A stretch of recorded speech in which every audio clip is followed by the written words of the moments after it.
মানুষের হ্যাপিনেস মানে কোন জিনিসের মধ্যে আছে? আসসালামু আলাইকুম রহমতুল্লাহ।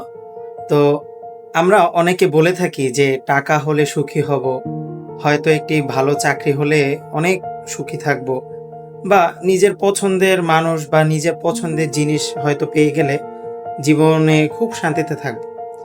কিন্তু পাওয়ার পরেও দেখবেন কি মানে আপনার মনের ভিতরে মানে আরেকটা ছোট্ট কি যেন মানে পেতে চাইবেন যে না আমার হচ্ছে না বা এটা হচ্ছে না।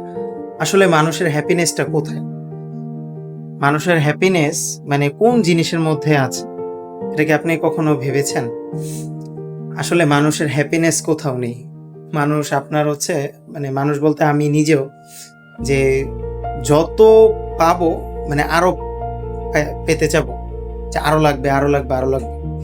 তো এই ক্ষেত্রে সবচেয়ে ভালো হচ্ছে যে যেটা আছে ওইটাকে উপভোগ করা।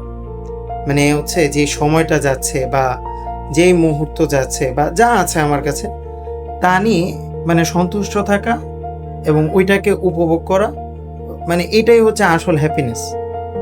তো এই আর কি যে হ্যাপিনেস বলতে যে আমি কিছু পেয়ে গেলাম এটাই হ্যাপিনেস না, বরঞ্চ যেটা আমার এখন আছে বা যেটার সাথে আমি এখন যুক্ত আছি, যে জিনিসটা আমার কাছে আছে সেটা নিয়েই চলা, সেটাকেই উপভোগ করা, এটার নামই হ্যাপিনেস।